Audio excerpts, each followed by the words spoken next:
The Pinball Network is online. Launching Silverball Chronicles.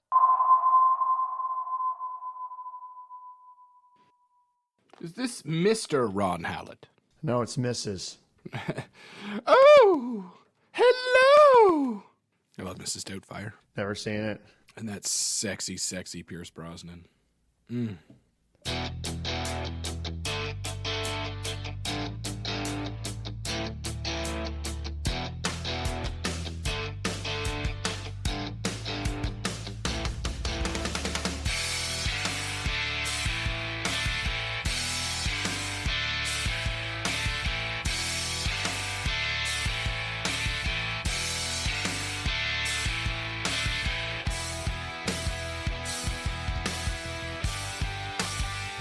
Hello everyone, I'm David Dennis, and this is Silverball Chronicles, and with me is Ron Stomp Hallett. How you doing?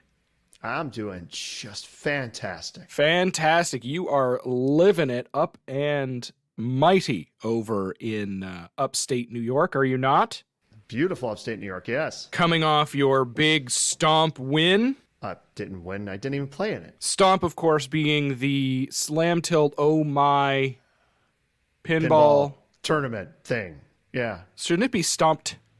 It's Pinball we didn't think tournament. about it that hard.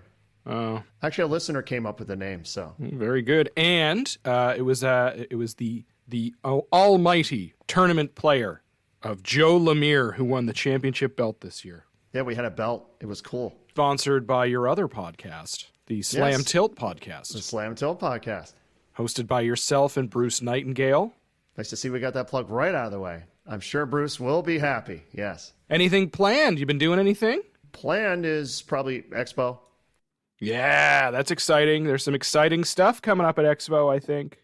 Probably some pinball there and probably a tournament. Well, being it's Pinball Expo, I sure hope there's pinball there. That would be pretty weird if there wasn't pinball there, but yeah. Ron, I just want to zip through her this morning or this afternoon or this evening, depending on when you're listening to us in the future. But we've sold out. We're over on Patreon. You can visit us at patreon.com/Silverball Chronicles. I just want to have a wonderful shout out to Derek for joining us over on the Patreon.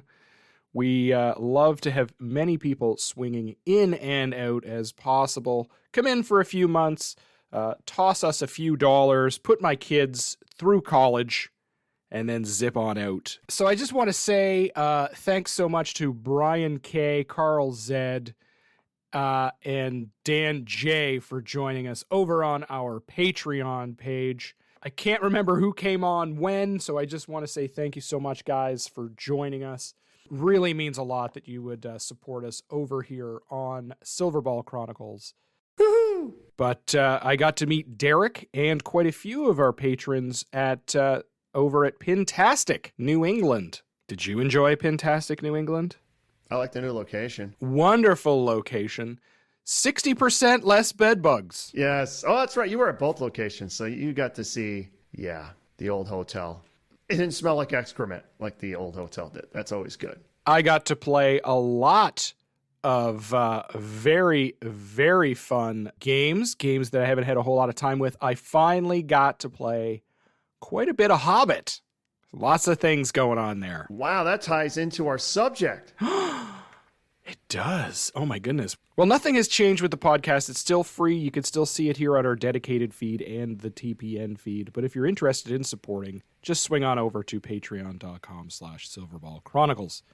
Not a big commitment. $3 a month just to say thanks. $6 a month gets you the premium crony level with private Discord chat room, early access to the podcast, and you can actually have some comments and votes on various topics. And you get a sticker after 3 months.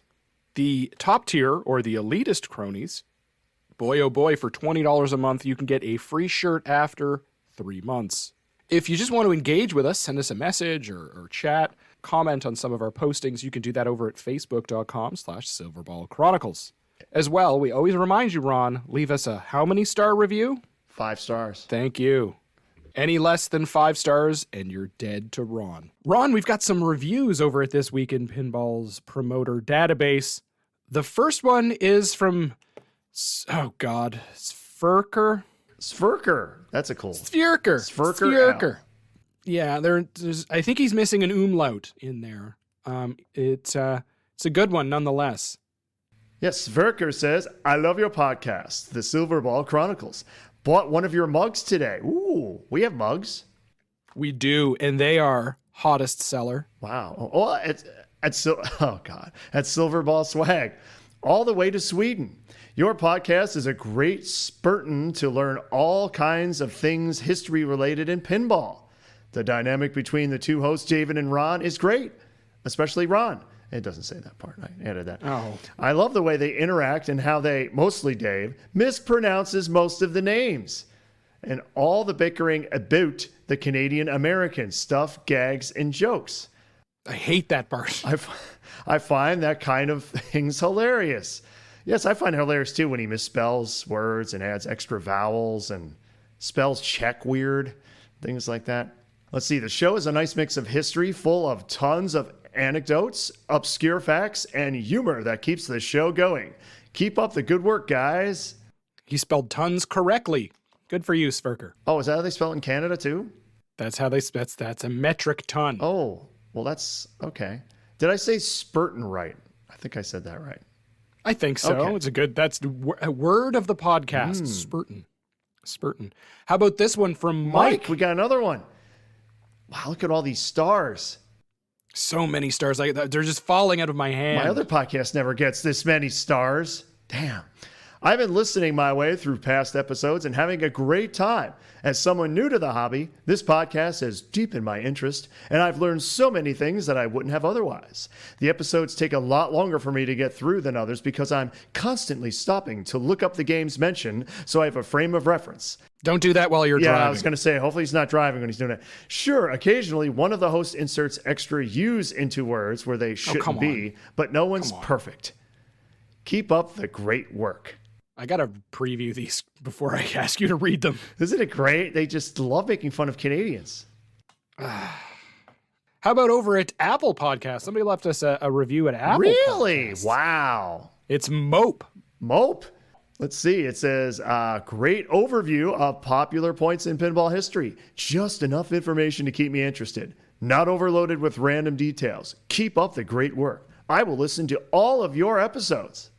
Yeah, be careful. The first couple are pretty rocky. Is there a single podcast that doesn't say that? I I want to see a podcast that's been around 100 episodes. And yes, listen to our first episodes. They're some of our best work. They're the better ones. We went downhill after that. And you cronies out there, you can let us know whether you want to be called cronies or cronies. It's cronies. That's it. We're not getting your name into more of this, Ron. Okay. If you enjoy the show, you can also swing on over to silverballswag.com. Thanks so much to Will Otting. He's everybody knows him from TWIP. He does a lot of fantastic work for all of the content creators out there who want to have a Silverball Swag store. He does all of the work, sends you all the shirts, and does all that stuff, and then he throws us a kickback. We have no real corrections or comments from our previous episode. We're on a roll here. I don't know if it's because people hate us and they don't want to send us messages, or hate you and don't want to send us messages. Or no one's listening, so there's nothing to correct. There could be nobody listening. There could be. We could just be talking to ourselves here. Well, our episode topic today is an interesting one. Joe Balcer is a name that some people know and some people don't. Joe spent his early beginnings at Sega Pinball, then Stern Pinball, basically helped start Jersey Jack Pinball. He left Jersey Jack Pinball, and then he started up another company called American Pinball. Joe has been around. He's worked for many bosses in many companies, and he's made some pretty memorable layouts. Joe's not necessarily known as a high-flow, quick ball movement kind of guy. His designs tend to be more stop-and-go, or as some people like to call him, the King of Clunk. Oh. This month, Joe Balcer, the King of Clunk. That's not very nice. The King of Clunk. What? His shots are kind of clunky. Hey, there's always Baywatch. There is. Everybody always does that. They're like, yeah, but what about Baywatch? His first game. Okay. What about Godzilla? Super flow in that one. Wasn't that Keith Elwin? No. The original Godzilla. The one based off the horrifically bad 1998 film. Oh, well, we'll get to that. Ooh. Well, let's wind it back. Let's talk about Joe's early life. Joe grew up in Cicero, Illinois, the town of Cicero, Illinois, known for nothing. You ever heard of that town? And you might be saying it wrong. Who knows? Yeah. If it's like weird upstate towns where Cairo, it's spelled Cairo, but it's Caro. Like, it's stuff you would never know unless you were from there. Yeah, totally. So he might have completely butchered that. Now, Joe wasn't a big pinball person when he was younger. In fact, he wasn't even a video game person when he was younger. Usually that's where a lot of the designers and programmers and stuff kind of get their start. When they're a kid, they like to play a little pinball or video games. Joe was just another kid hanging around the neighborhoods of Illinois, as a young scrapper. He played a lot of sports, and he wasn't really into gaming at all as a kid. There was one time where Joe would stop into a hotel, and they had a restaurant in that hotel, and they had some flipperless games, and he'd play for 10 cents at a time, but this wasn't until he was a teenager. Then he learned that he could make money on a flipperless game. Joe says, I'd put $1 in that game, which was 10 games, and you would win games. Then you'd walk up to the bar and say, hey, I got 100 games up there. They'd say, okay, and then you'd hit a little button under the bar that would click down to 0, and the bartender would give you the money that you won. Pinball for me started out as a little place to make a few bucks because it would pay us over the bar counter. Wait a second, that sounds like gambling. No, it's just a payoff. You earn those. Oh my goodness. Okay, so here's Joe Balcer. So this is why Joe Balcer's awesome. Every other designer that we've ever been is like, I love the game and it was fun and whatever. And Joe's like, I can make money on this. Right? This is awesome. Okay. At 19, Joe got a job at General Motors as a tool maker and a model maker. And they called him the setup man. So as what's like a tool maker or a model maker, Ron? I assume he made tools that they used to make cars. Yeah, basically, right? He's not making a wrench exactly, but he's making like a jig or some sort of measurement piece and things like that. When you're redesigning, changing cars, things like that, like the wheel moves, so you got to change the way the arch is. You got to have a tool to do that. It's a pretty highly skilled and fancy kind of job. Well, sadly, Joe was laid off, and he began to work as a part-time mechanic for more job stability. One day, one of his customers said he had a nephew who was looking for a few guys in a tool room. And Joe, having tool-making experience, was interested. So he went to go see about the job. Joe travels out to a place called Midway Manufacturing in Franklin Park, Illinois. Joe says, this big white building, it has a Pac-Man up front, and it says Home of Pac-Man. I had heard of Pac-Man. I knew what it was. I never really played it. I walked in, and there was a black sign with white letters, and it said, Midway Manufacturing welcomes Joe Balcer. I nearly fell down when I saw it. Wow, how cool is that? This is actually something, Ron, we do for all of my clientele here. Everybody has a welcome sign when they arrive, and the impact of that sign to make them feel like they're recognized and welcome is a big deal. And you can see the impression that it left on Joe Balcer, because this was 40 years ago, and he still remembers this story. Joe walked through the building with Kenny Addison to the tool room. They were running flat out with Pac-Man and 8-Ball Deluxe. He was hired and joined Midway. There you go. So I think it was, what was it, the George Gomez episode where George was talking about he was walking into Midway. In one end was like raw materials, and out the other end were Pac-Man machines, and how busy it was. So it must have been a really crazy first impression when you walk through a factory like that, especially in those days. Joe was moved into engineering and worked with Claude Fernandez on test fixtures for games like Granny and the Gators. Oh, God. What? So it's Joe Balcer's fault? He had a great time learning on the job and working on X's and O's, Spy Hunter, and 8-Ball Champ, to name a few. Yeah, some cool games in there, but this is kind of that weird, Bally Midway kind of. Yeah, I count one good game, 8-Ball Champ. Right, it's like they're really kind of on that part thing. But after spending that much time there, Joe really did catch that pinball bug. He kind of understood why it was fun and interesting and all the exciting bits and pieces that made pinball. Joe was an engineer. He began working with various companies in the 1980s, and it was tough getting started because, as I mentioned, this is that weird time at Bally. There were a bunch of layoffs in 1982 in which Joe was caught up on. However, he was a bit lucky because he did end up getting a job at Wico, and he helped build the game Aftor. Ah, Aftor. You remember Aftor? I remember Aftor. I think that might be first alpha numeric display. First alpha numeric display game. And metal back box, which Stern does now. They were just early. That's what they say in the financial business. Oh, they were just early. Their call was just early. But really, Aftor was the only thing that Wico made of any notable. They made parts. That was their one game. Exactly. Joe spent time at Bally Midway, Wico, and even Premier Technology, which was formerly Milestar, and which was formerly Gottlieb. Then came the big hire. Joe says, I was hired at Data East. Joe Kamenkow brought me in. My career kind of started out with Data East, where I really got into it. I'm glad that Joe brought me in. Data East, of course, was a lot less corporate and structured than those other companies he had been at, Wico aside. But if you looked at, Midway, Premier, they were much more sort of stuffy, I think, and more corporate, where Data East was tight. They were tight on timelines. They had shoestring budgets, and people wore a lot of hats at Data East. So let's get into some of the games that Joe finally started working on, the more notable ones. So the first one is one where there's one unit. That's right. Aaron Spelling. The showmaker, the guy who did Love Boat and Fantasy Island and all those shows. Yeah, the TV producer theme. Yeah.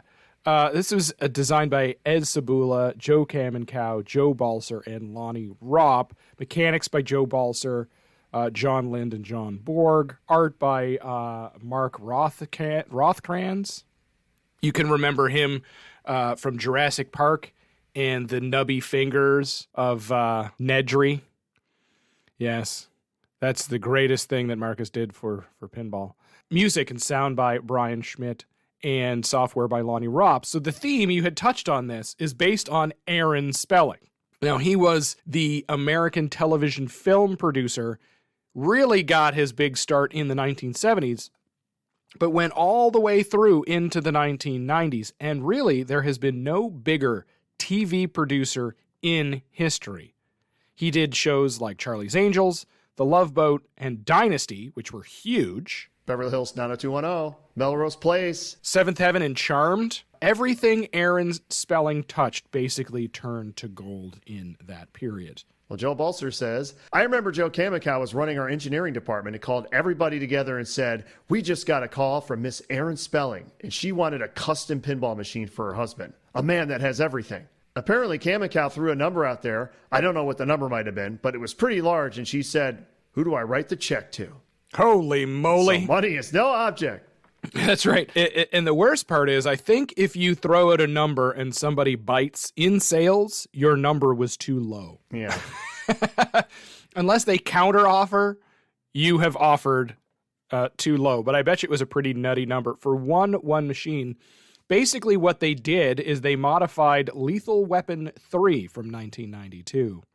Mostly cosmetic, but they changed, I think, a couple of targets, and they added a picture of Tori Spelling, who was the daughter of Aaron Spelling. And when you hit a specific target, she would say, I love you, Daddy. Yes, I've played this game. You've played this game? Yes. There's only one of them. Yes. Do tell. It was at Expo. How did they get it? I mean, when I played it, I just looked at it. Oh, it's Lethal Weapon 3. With Aaron Spelling themed. Wow. Yeah.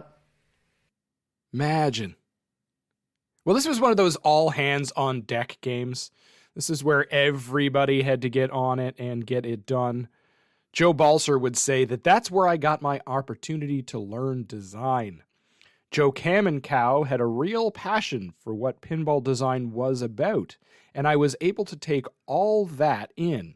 Very, very, very cool. But this brought in the next amazing game. I never thought about that. The fact that if it was Aaron Spelling's, how did I play it? Did he just like lend it out, or did they just dump it after a certain point? Like, we don't want this anymore. So Richie Rich was the next game. That's from 94. There was only one unit of that. Yeah, that was a Tommy. Same group of folk working on it. And it was actually made as a movie prop. So it wasn't made specifically for an individual. It was made for a prop in a movie. Now, Richie Rich is based on the comic book character of the same name, created by Alfred Harvey and Warren Kramer. The pinball machine was used in the 1994 movie Richie Rich, and that starred the Home Alone kid, Macaulay Culkin. Macaulay Culkin. I saw this movie when I was a kid. I thought it was pretty fun. Richie Rich Jr., Richie Rich Jr. is the world's richest boy. He lives in Chicago, and he has billionaire parents of Richard Sr. and Regina. Under the care of his loyal butler, Herbert Cadbury, scientist Professor Keenbean, and his dog named Dollar, Richie enjoys a luxurious but lonely life. Now, the joke kind of in the comic strips and the movie is that Richie is so wealthy that he can kind of have anything, and he can have a one-of-a-kind pinball machine themed around himself. It's sort of like that professional wrestler, Matt Hardy, with his custom pin, The Quest for Gold. But this was a custom pin in the 1990s, which is like a really big deal back then. Well, Joe Balcer says, it was just a new artwork package, and we played with the rules a little bit and made these people happy. And that's kind of how it came about. Some of the things I've noticed when looking at the pictures on IPDB, the card at the bottom that tells you how much to play, like $1 per game, it says $1 million per play. Yeah, it does. It has all gold ramps, because gold is fancy. It has on the back glass a photo of his mom, his dad, his butler, his dog, and the Data East logo. How authentic is that, right? Because it's like literally like a pinball machine that you would see in an arcade in the early 90s. Awesome. And the cabinet is designed, it sort of is colored, and it looks like sort of like white and gold marble. Kind of looks like something out of the washroom at Mar-a-Lago. Or a bathroom for those Americans. And yes, I played this one too. What? It was at Expo one year. What is going on? I got to get to Expo. They used to have these things at Pinball Expo. Yes, it's Richie Rich. And yes, it's million play, all gold. It was Tommy. Yeah, it was basically a multi-ball and the Tommy ramp rule. Mm-hmm. They pretty much just slapped some art on it. Well, good for them because it made them some money. But what was Joe's first designed game? A home run, in my opinion. Baywatch. Man, oh man. Okay, home run. I haven't played Baywatch, but I have heard good things. It is excellent. So the theme. This is based on Baywatch. Hasselhoff. Yeah. Very big show. This debuted really in... 1989. It debuted in 89? Yep. And it ran all the way to 99. Yep. That's insanity. It was on NBC. It was a big, big deal, this show. Basically, it was around, David Hasselhoff, who everybody remembers from Knight Rider. This was his next big thing. Yeah, which was quite a bit later. But actually, if it started in 89, it wasn't that much later. And don't forget Baywatch Nights. That didn't last very long. Yeah. So basically in a nutshell, David Hasselhoff is like the lead lifeguard with all these lifeguards. They're hanging out at a beach in California. People are drowning. And then various ladies run across the beach to save other people. There's like love interests and things like that. It was actually canceled after its first season, but because of syndication and popularity, it came back. And you mentioned Baywatch Nights from 95 to 97. Mm-hmm. And there was actually a feature film adaptation in 2017. But Baywatch was kind of a big cultural thing. Didn't do it for me, but a lot of people liked it. Did I go through who designed it? No. All that stuff? No, I didn't. Okay, well, the game itself, that's from February of 95. We don't know how many units were produced. was designed by Joe Balcer and Joe Kamenkow. The Joes. Art by Marcus Rothkranz and Jeff Kranz. Kranz? Rothkranz? Well, he's got a KR there. Yeah, and Jeff Bush. And Jeff Bush did a lot of those Sega games as well. So not so much the Data East games, but the Sega games later on. Music and sound by Brian Schmidt. Software by Neil Faulkner, Lonnie Robb, and Oren Day. Let's jump into the flyer, because I think the flyer says it all here, Ron. Oh, we love reading flyers here. We got something that's going to make some waves. Yes! Yeah, Baywatch. Loving the puns. Featuring custom speech by the man himself, David Hasselhoff. Yeah, David Hasselhoff. God, he's gorgeous. The Hoff. It's a pretty straightforward game when it comes to just sort of looking at it. But one thing that does really stick out is that extra large DMD. Yes, can a display increase earnings? We think so. Of course it can. But it's got like pictures of the Hoff carrying like a person out of the water as the jackpot. It's got Pamela Anderson kind of fixing her hair when there's a 50 million, right? Like we're playing up the bit of the sex appeal here on this thing. The side art, that's where they really let's say play up the sexuality of the pin. Isn't that right? You mean the butts? The butts. One of them there, it's got a little bit of moose knuckle. No? I don't know what that means. Yeah. Is that like a Canadian term? It sounds like it with moose. It is. It's the Canadian thing. Mm-hmm. Joe Balcer says, Baywatch was the first full-size pinball I was assigned to lay out, and we got to go a little crazy with that ladder ramp. Misdirection with the ball, it just felt like a good layout. Then watching it being built and come up to speed and everything working. Imagine that feeling, that first pin on the line, coming together. Packed game. It is packed. It is packed. Do you want to talk about the layout just a little bit here? It's awesome. It's a 3-flipper layout, correct? So it's got the side ramp that everybody loves. It's got a lot of stuff in there. It's got a lot of stuff. The one skill shot, when you hit it, it's like a 3-stage thing, which, when you think about Houdini, which we'll get to later, you can kind of see the beginnings of that. Like it goes to one place, fires it to another place, and fires it around to like an upper flipper, like a multi-stage thing. Lots of and stand-ups. He loves his stand-ups, the skinny stand-ups, tons of those. The shark flipper. You got to love the shark flipper. Big time. Now, there's a watchtower lock, which is the left ramp. Yep. Right way in the back on the left side. You kind of shoot the ball up the ramp, and then it kind of gets locked up inside there. And then it'll pop it out down to a habit trail on the other side. Oh, no, it's a 4-flipper game, isn't it? You forgot the shark flipper. That's right, the shark flipper. It's a 4-flipper game. And the thing is, it's so packed, I always thought this was a wide body. Until I saw, like, wait a minute, it's not a wide body? I don't know how he got away with it. But how about that? Let's talk about that shark flipper then. Oh, you mean thing flipper? Yeah. Well, Joe says, we were messing with that area of the playfield and ended up finding this small flipper that went right across the playfield. Then we found that we could control it. Once we started to get the timing, it just became this automatic flip. Where that came from, I don't know. Yeah, that idea, I think, probably came from Adam's family. Yeah, it's Think Flipper, Adam's family. From their competitor. Yes, they did a lot of that. It's fine. I don't know where that idea came from. It's not famous in any way. I would rather play Baywatch than Adam's family. Oh, my goodness. Yes, it shoots better. That's a hot one, folks. It's coming in hot. I find it more fun. Now, Joe had a lot of passion on his first game. And he would say that I had 3 or 4 guys working with me at the time to do some of the mechanics and things. But that first layout, those first lines and circles that turn into pinball, that was an amazing feeling for me. It got me at that point. It started to be a lot of fun. Once you're going to work and it's fun, it's not work anymore. Wow! That's an awesome quote from Joe Balcer. I had to put that in there because it speaks to him as a person and his passion for pinball. And that comes, of course, from his Topcast episode, which is in the show notes. Well worth the listen because it's giving context at that time. It's not giving foresight. It's very cool. Really like that.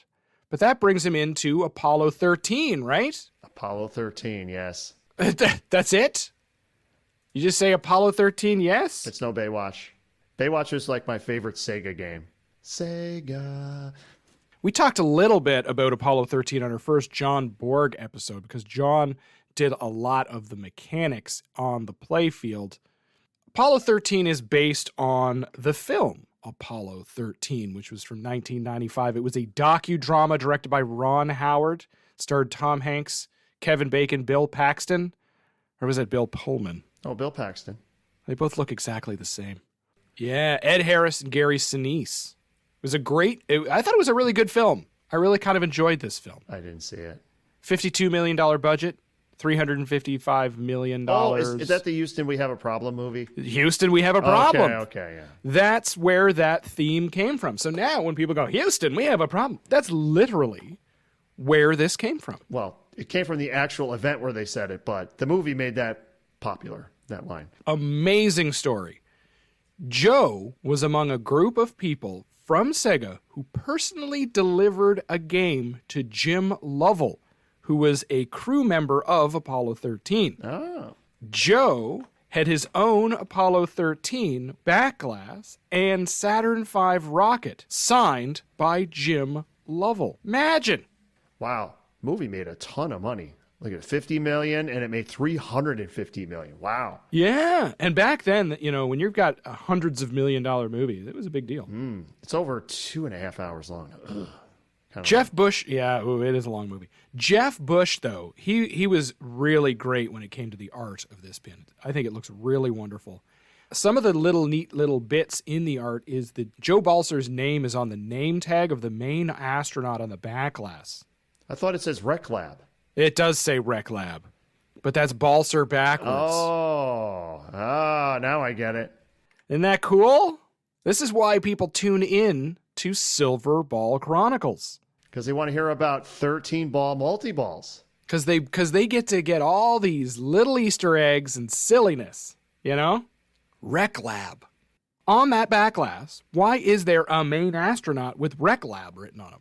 You mean as opposed to showing his face? Yeah. Yeah, it's Tom Hanks, but he's in the suit. But why isn't Tom Hanks' face on there? Because we can't show him. He didn't want to be on a pinball machine, but Gary Sinise is on there. And I thought we had one of the other people, they actually didn't get their permission to be on there. I think it might have been, I'm trying to remember which one of them. And when they showed him the game, he was like, oh, great. Look, I'm on a pinball machine. Was it Lieutenant Dan? Because Lieutenant Dan is on there. He's wearing a tie. Yeah. I think it might have been this game. Or maybe I'm thinking of another game. Actually, I think of another game. Yeah. So the 13-ball multi-ball, you hinted on that. Now, how did they actually get that to work? I mean, you talk about, 13-ball multi-ball, that's cool. But how does it actually work from an engineering standpoint? Well, according to Joe Balcer, it was amazing to be able to stage that many pinballs and control it. The main issue with the game was how do we load and reload pinballs and program it so that the game knows where the balls are at all times. When we came up with the 8-ball trop up in the left corner and we had 5 down in the main trop, it was a matter of how to get them there. Without interrupting gameplay to try to load. We had basically a diverter at the top of the playfield that would either load balls into the 8-ball trop or let the balls go back into play on the top lanes. Once we got that down and it was consistent, then it was off to the races. We could make this happen.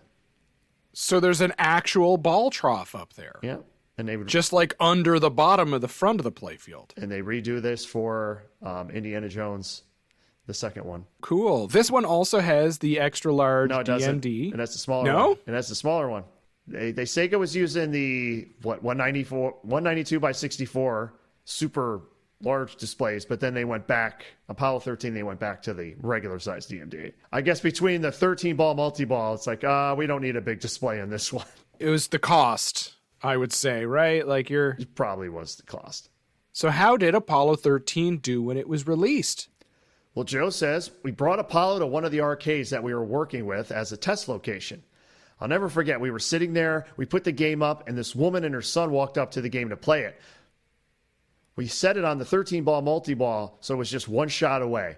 And when she hit the shot, and 8 balls dumped on top of the 5 balls that were already there. It was total chaos. There was no controlling that. It's just flipping away, flailing away as much as you can to keep the balls from draining.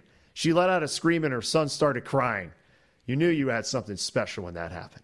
Wow, it made a kid cry. Made a kid cry. I kind of like the game more now. It was so scary, right? It was like, what's going on? That's amazing. It is. That's a great story. It is a gimmick. If you ever actually play it, like there's so many balls, the flippers are weighed down by them. You can't keep the flippers up. It basically, you just lift the flipper and it moves the balls enough to drain. Yeah. Right? It is cool, though. I mean, it's tough to have something like that and not have it be cool. Space Jam. This is the licensed Looney Tune basketball theme from December of 1996. It's done by the Joes. Joe Balcer, Joe Kamenkow. Mechanics, Joe Balcer. Art, Jeff Bush. Morgan Weissley, he does the backlast. Weistling. And Mark Reines, cabinet and some of the production elements. DOS by Jack Linden. Music and sound, Brian Schmidt. Lonnie Ropp and Oren Day on software. Well, this theme, let's talk about this theme. Another movie I haven't seen.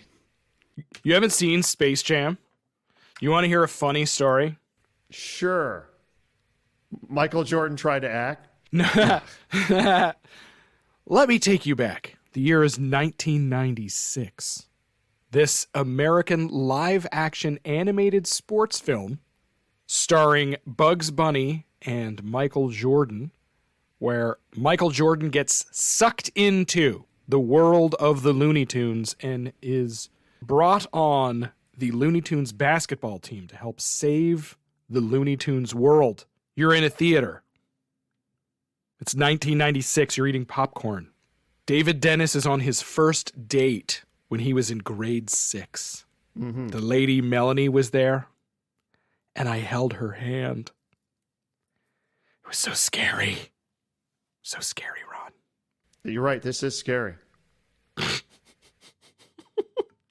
That was my first date. Space Jam, 1996. They don't have that theater anymore. It was so long ago. They tore that theater down.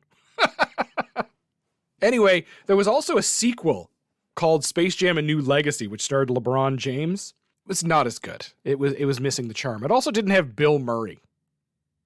Bill Murray played a cameo, and it was amazing. What did Joe Balcer think about the theme? Well, he said Joe Kamenkow was setting up all of our licenses.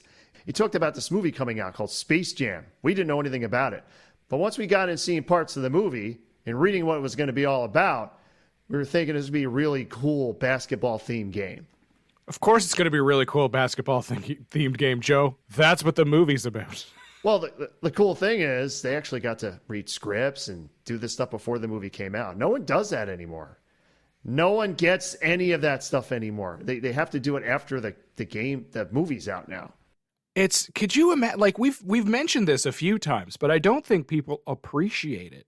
They're getting scripts. It hasn't been made yet. Like, could you imagine somebody just reading through, like, some of the new Marvel scripts? Like Terminator 2, they recorded Arnold on set as they're filming the movie. You do not get that access anymore. I think I've only played this a few times. I can't really make an opinion. Other than it's got, when Sega started using the curved back box, the showcase back box. Well, according to the flyer, this must have been the first one because it says featuring new Sega Showcase back box. I like this. I love the Looney Tunes. I absolutely love the Looney Tunes. Everything to do about the Looney Tunes. When I was a kid, I watched them. I still watch them with my kids today, all the vintage ones. They are the best. It's so awesome. So much better than Disney and, just saying. This machine really appeals to me from a theme standpoint. And I really love this movie. It's a very fun movie. I love Michael Jordan. Who doesn't? Well, did you know this game is custom speech by Michael Jordan and stadium announcer Ray Clay and many of your Looney Tunes favorites? We won't say who actually does the voices for him, including Bugs Bunny, Daffy Duck, Porky Pig, and Tweety. I hate Tweety. Love Tweety. I hate Tweety. I wish Sylvester would eat him. That's the thing. Yes. The funny thing is, when you think about it, you have Williams, they had Fast Break, NBA Fast Break. And they have all the players except Jordan. Yeah, how true is that? So Jordan, no, I'm having my own game. Yeah, he gets his, because he's Michael Jordan. I'm Michael Jordan. I'm bigger than the game. I get my own game. Awesome skill shot into the hoop. It's got the ball lock basketball. It has the most amazing backboard magnet catching thing onto a ramp. So it's like a jump ramp, and then there's a magnet on the backboard that catches it and then drops it into a hoop. Which they would redo with NBA. Yeah, this is awesome. It's an awesome game. It's got a lot of drop targets, though. You want to talk about the drop targets? Drop targets? You mean stand-up targets? It's got a lot of stand-up targets. Well, that's what Joe's known for. Joe Balcer says, if we could use drop targets as a designer everywhere, I think I would, just because of the mechanical aspect of drop targets. It comes down to space and cost. The stand-up target serves its purpose. You're going to hit the target. You're going to score. It's not dropping out of your way, which I'd love to see more of, but you start getting into 4 or 5 or 6 bank drop targets, and you're going into a nice chunk of change on your bill of materials, which takes away from something else in the game. I'd rather have more targets to shoot at than not. That would be a good way to put it. I mean, his point is that it just costs too much money to do drop targets. And this is something that a theme that comes up time and time again over and over and over is it just these mechanics are expensive. And do you want a cool toy or more ramps, or do you want drop targets? Data East worked with Michael Jordan's people, because he has people, and they actually presented the game to Michael at the Make-A-Wish Foundation, where all the design team got to meet Michael Jordan and Patrick Ewing, but mostly people were there to see Michael Jordan. Joe Balcer would say, I never thought that I would be that connected. It was just fun being part of pinball and being a part of all these different events because of the games that you did. That's cool. Well, if you want a bigger license than Michael Jordan, Star Wars Trilogy Special Edition. So you remember the Special Edition trilogies were on? Yes. Yes, I do. Yeah, it's a Star Wars theme. It's from March of 97. We don't know how many units were made. It was made by the Joes. Yeah, but Joe Balcer, Joe Kamenkow. I didn't realize this was timed with that until just now. And really? Yeah. And 97 is when they re-released them in theaters, but they were all the horrific special editions with all the changed crap. Yeah, so there's some change crap I'm okay with. Some of it not so much. Don't change any of it. It's perfect. No need to change it. It's George Lucas's vision, man. It's his movie. He can do whatever he wants to it. He can sell it to Disney and run it into the ground. He can do whatever he wants. So let's jump into the flyer here. Your father wanted you to have this when you were old enough. Oh, it says that. Okay, that's pretty good. That's pretty good. Featuring the exclusive Sega Showcase back box. Enhanced earnings with this optional 3D back glass. A pinball industry first, which it probably If you wasn't. have the lenticular back glass on that, you have the fancy version. Wow. You got to relive the magic with a whole new generation. Yeah. Ron, I saw A New Hope special edition in the theater 3 times. I pity you. I did, and I loved every minute of it. I saw it once. The new edition. That was a big deal for me because I'd never seen the original Star Wars in the theater because I was like 3. Yeah. I saw Empire and Return of the Jedi. So I was so psyched about seeing Star Wars. And then right before I walk in the theater, I hear people talking about it. They put some new stuff in it. And then there's like this like wave thing that comes out of the Death Star when it blows up now. And I'm like, what? What were they talking about? And then I watched with horror as they ruined my movie. This was when computers were a big thing, much more of a thing when it came to film. And George Lucas revisited his original trilogy, made some tweaks, some of them very good, in my opinion. Like what? So, for example, in The Empire Strikes Back, they took out a lot of those black lines that were around the green screen stuff when they're in the snow speeder scene. So much better. Because back in the day, you were in a green screen, you had these thick black lines around kind of the image and then the actual like prop or something. It looked terrible. Some of that stuff. They cleaned up some of the some of the strings that you would see, or some of the like weird colors that were not strings. I'm joking, but there's colors and things. I thought they did really, really well. You know, the force is strong with this one. Watch out. Blasts from turbo lasers will divert balls from the ramp into the X-wing cannon or the left in lane. It's cool. I'm not gonna lie. It's this thing on the ramp. It goes up, and then it has these turbo lasers that move in and out. It has a really cool X-wing fighter thing on the left ramp, where it's basically the crossbow from The Walking Dead or the cannon from T2. It shoots across the playfield into a bunch of TIE fighters. It has the Sarlacc pit on the right side, I think, right? Or not the Sarlacc pit, the from The Empire Strikes Back, where they freeze him, the carbonite chamber. Yep.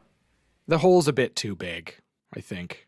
Well, Joe Balcer says, on the visual side, the game really came together nicely. We had a couple of really neat toys on it and worked out to make a fun game. Licensed games were all we were doing then.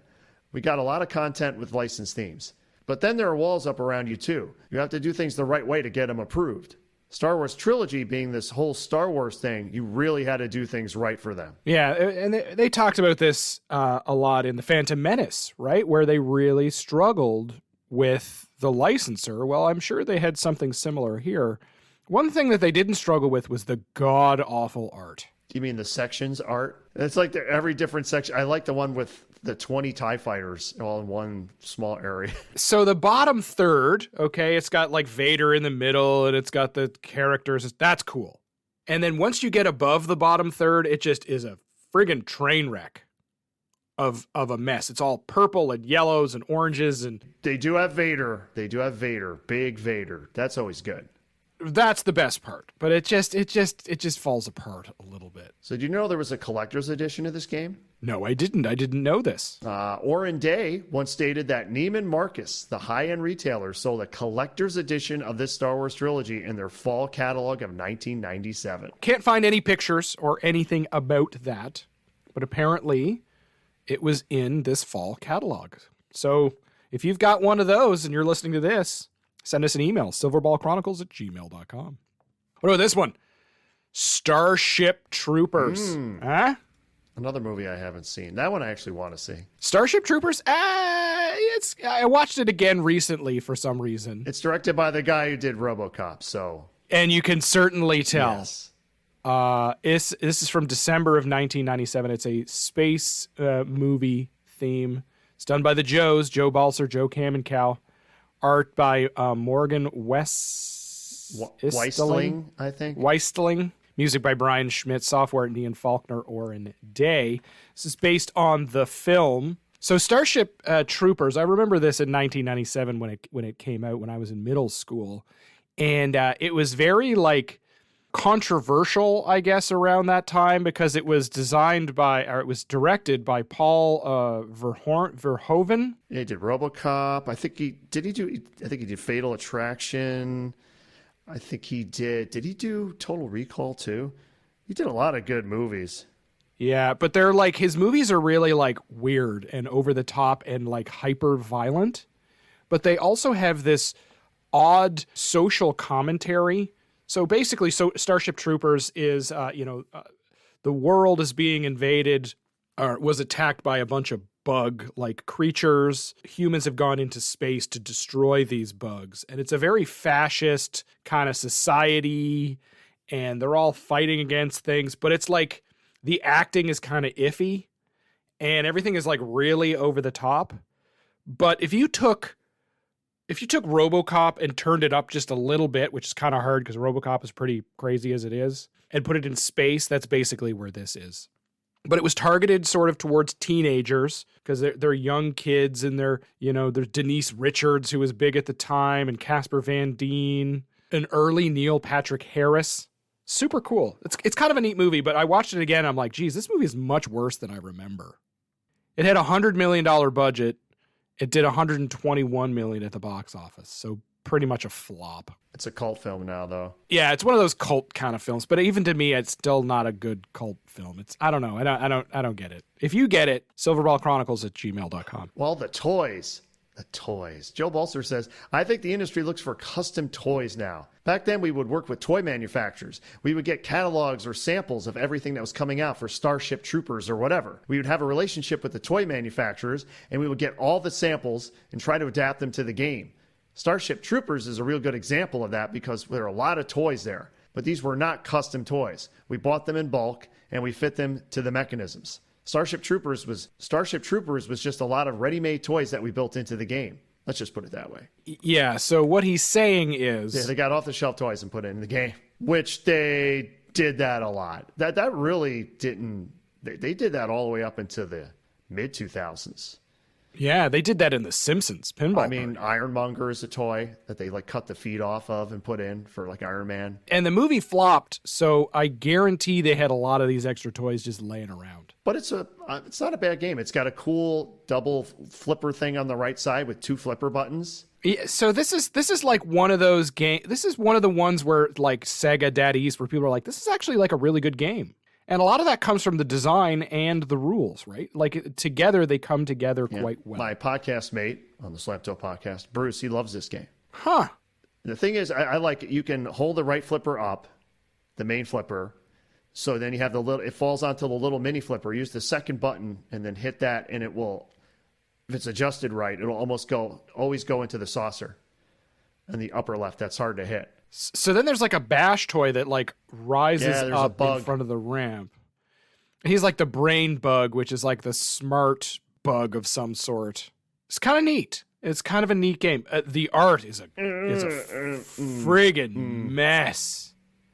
It's terrible. Like, we joke about Daddy East and Sega art, but this is on a whole other level of terrible. Your comments to David Dennis could be sent to silverballchronicles@gmail.com. Even the art on the flyer is terrible. Oh, I wonder if they trademark this. New tri-flipper action. Tri-flipper. I don't see the little registered trademark symbol next to it, so I think it's time to trademark that sucker right there. Do you want to know more? Another high-action, high-powered, adrenaline-pumping pinball from the team that brought you Space Jam and the Star Wars Special Edition. Yeah. The adrenaline-pumping Space Jam. Be a trooper. Moving live fire warrior bug assault battle simulator. Come on, you apes. You want to live forever? That must be in the movie somewhere. It does, yeah. So I'm going to say that the game does very much feel and look like the actual movie. Yeah. Like, you know what I mean? Like, it is over the top. It's silly. There's a lot of the toys and the whole thing. It has family adjustments. I take it that means like a family mode of some kind. What does that mean? Yeah, the swearing bit. Less blood or something? Less swearing. So the movie was quite over the top. Well, this brings us to, and you had mentioned it before, Godzilla, the licensed radioactive monster theme, 1998. Joe Balcer and Cam and Cal. It's basically the same team that did the last one. This is based on the film Godzilla. As a huge Godzilla fan myself, watching that movie is painful. I remember seeing this film once and being like, it wasn't that great. It did have a decent cast. Matthew Broderick, Jay Reno. It did serve one purpose. And that a lot of people don't realize, they think Godzilla movies, they just think of all the campy 60s, 70s Godzilla movies. They were making them in the 90s. And they're some of the best Godzilla movies they ever made. In the 90s? In the 90s. And then they cut it off because even Toho wanted to have an American-made Godzilla to see what the U.S., the premier filmmakers of the universe could do with their property. So they kind of ended their 90s series, and then we made this horrible film. Yeah, well, TriStar had announced that it planned on making a trilogy of Godzilla films. But this was the only one that made it. Because this movie was so bad, and the guy who did the movie didn't even like Godzilla. That's the fun thing. But because this movie was so bad, we got the Toho Millennium series where they brought Godzilla back. It's like, you guys totally effed this up. So we're just going to make our own Godzilla movies again. I mean, it had a budget of about 150 million, and it did 380 million in the box office. So it made money. I don't care. It's terrible. Terrible. I just remember at the end that Godzilla laid eggs in Madison Square Garden. That's all I remember. I just remember they're chasing him, and he's running away, and then they lose him in New York City. We lost him. Where did he go? Like, really? How do you lose Godzilla? How did he Godzilla? get? So stupid. He was more dinosaur-y. Yes. I do remember that, as opposed to Godzilla lizard-like thing. The game, on the other hand, Super mega awesome, I hear. I like the game. Never played it. it has all these different multi-balls. I'm trying to remember what they were all called. They all have specific names. 45 years of Godzilla history. That we're going to take a big steaming dump on. Now, the one thing about this game is, though, that it only has one ramp. It looks like it has a lot of stuff in it when it really doesn't. It doesn't have stuff that really interacts in any way. So we're in 97 now. Or, I'm sorry, we're in 98 now. And this is where we are on almost a full death Yeah, spiral. they're hurting. Everyone's hurting. Joe would say that we went into the mindset on Godzilla to make more of a street-friendly game where you didn't have a lot of mechs on it or a lot of things to fail or to maintain. It turned out to be a pretty good shooting game. I do get a lot of good comments on Godzilla. And here we are 20 years later, and people still enjoy shooting Godzilla. It was made more for a downsized game, even though it looked loaded. So they were able to make it, they put some stuff in there, but that stuff doesn't actually move and do it. Yeah, it's got a cool Godzilla head. Yeah, and that toy is really nice. It sits up there really, really well. And it's got the big green ramp. It just sort of like loops around right to left. It's kind of weird. Or I'm sorry, it left, and then it kind of zigzags back. Well, it's got monster ramps. It says so. Yeah, but it's only one ramp. Feel the rumble. That must have a shaker motor in it. Joe says the movie didn't do all that great. So a lot of the times the game doesn't do the numbers you thought it was. You thought it would because the movie didn't do the numbers you thought it would. So Godzilla might be a good example of that.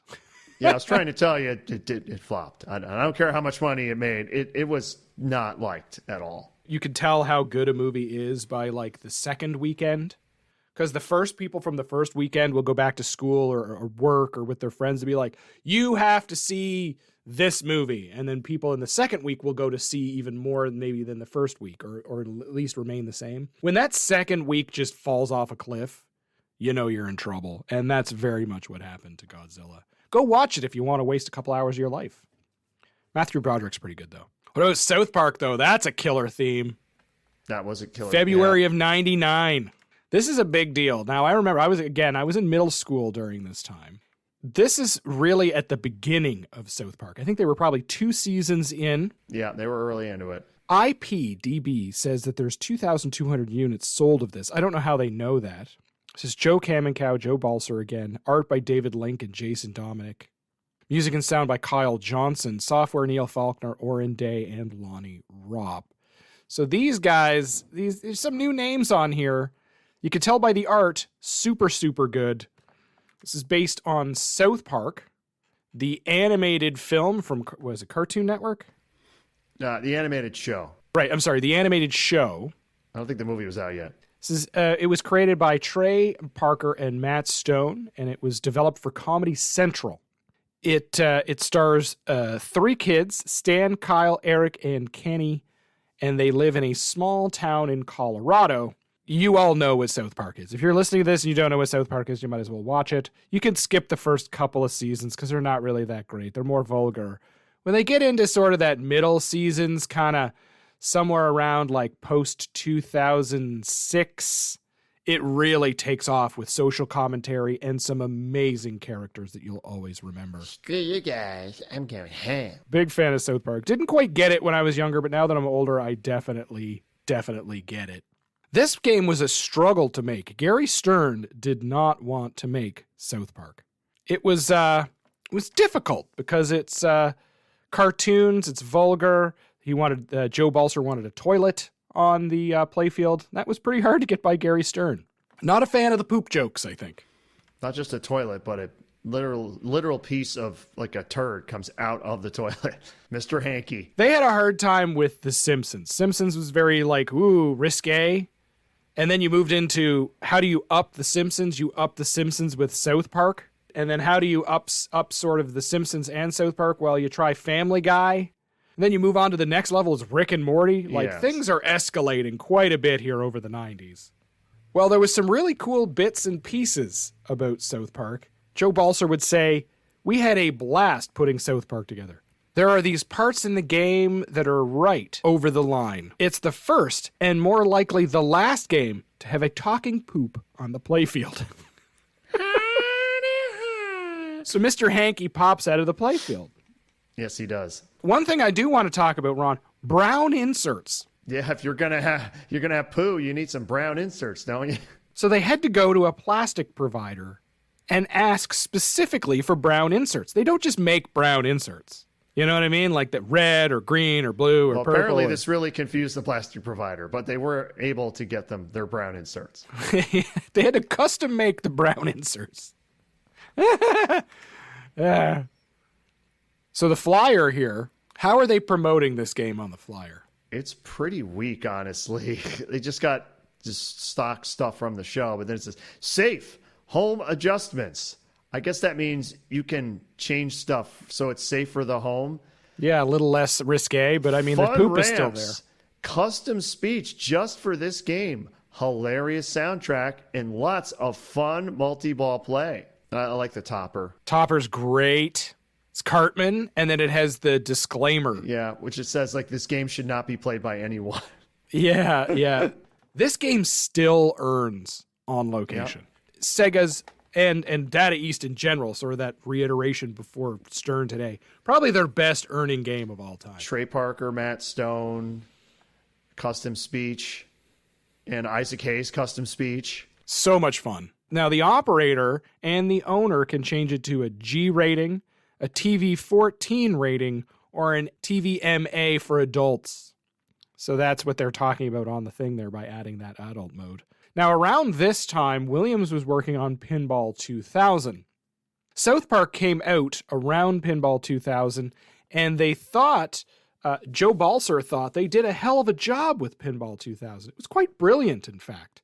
So what they did is they would always check Playmeter, and they would check Coin-Op magazine. Now, these were industry magazines that had sales numbers and things like that in it. Well, it says Coin-Op magazines. Coin-Op magazine. So, like, any Coin-Op magazine. Right, exactly. So they would look for these sales numbers and game ratings and reviews, because that's kind of what you would do before the internet times.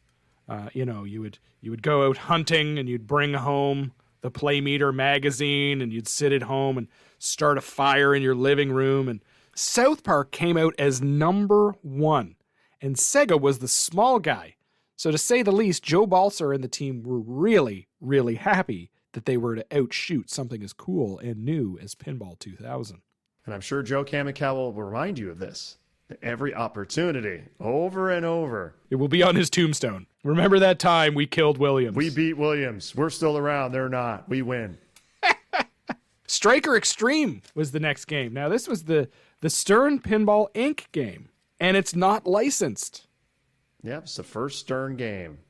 And they make it known. Everything's Stern. Stern. I think the guy's wearing a Stern shirt. Lots of Stern. Okay. All right. Where do I start? The top here? Yes. Okay. Becoming a pro crony is the perfect way to say thanks, and it starts at $3 a month. Want to get early access to episodes before everyone else? Have a strange love for stickers? Do you know what a Discord is? Interested in having your comments and questions take priority on our episodes? Jump on!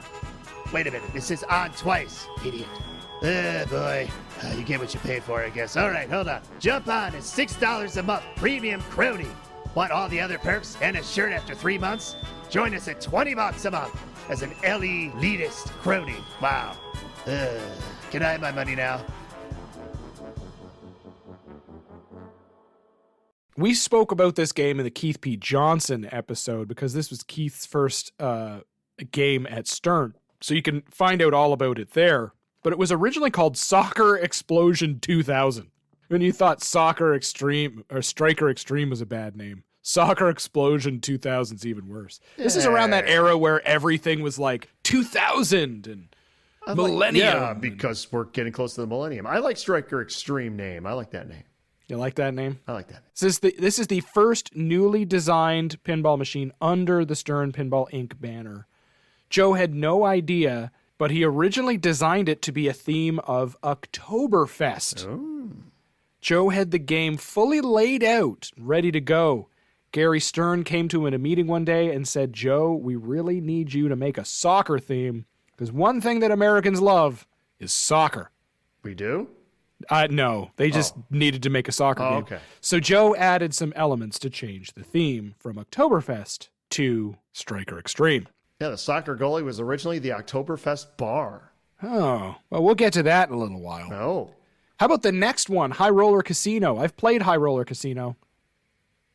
It's okay. It's got that weird early Stern thing. It's very weird. We don't know how many units. This was from January of 2001. This is designed by John Norris, Joe Balcer, and Keith Johnson. Art by Kevin O'Connor and John Yowsey. Music and sound by Kyle Johnson. Software, Lonnie Ropp, Dwight Sullivan, Keith P. Johnson. Well, it was designed by John Norris until he left. Right. So this is a John Norris game and basically finished up by Joe Balcer.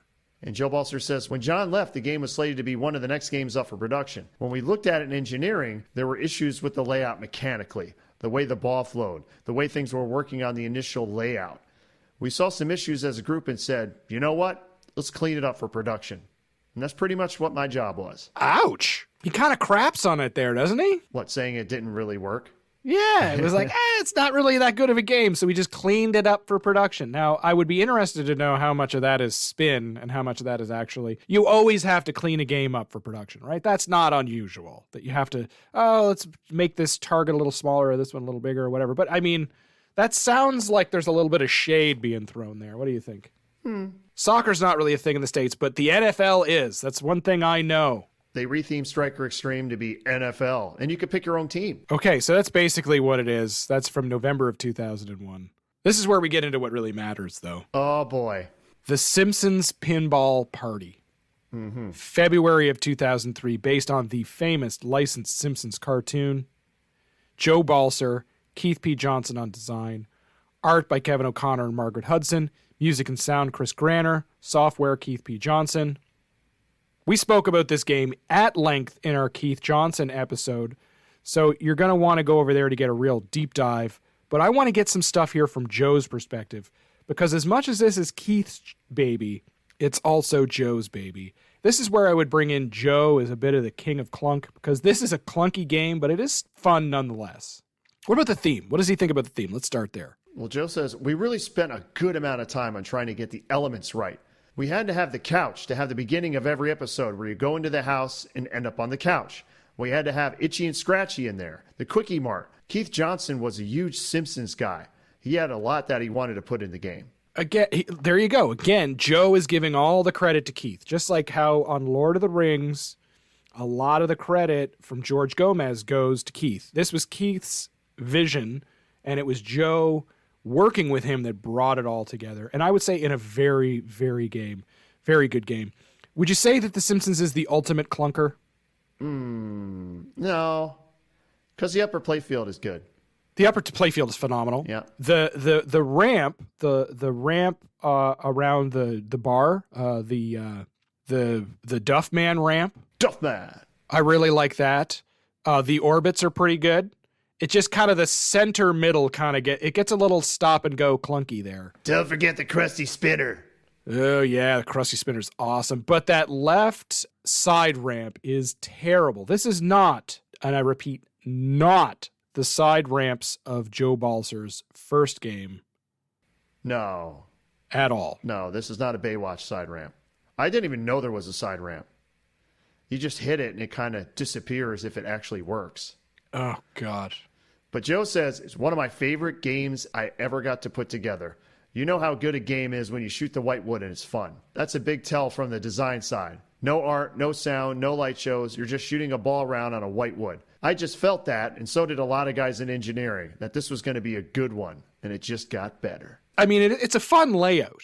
It's just clunky. Like, that's the thing, right? Everybody thinks clunky is like this negative thing. Like, they're going to be like, oh, Joe Balcer, the King of Clunk. Dave is throwing some shade here.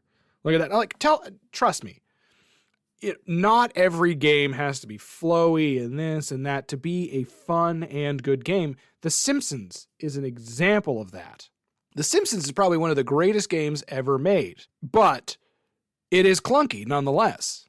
But it was around this time that Joe actually leaves pinball. The Simpsons was about 95% done when Joe decided to move on from Stern Pinball. He went out and started a company that was still in coin-op, but it was away from pinball. He did a lot of like redemption games stuff. You want to say it? No.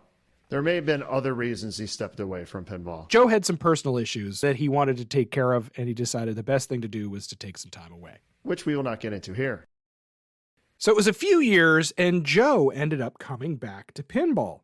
Well, he had heard that there was this company coming around, started by Jack Guarnieri, who is known as Jersey Jack.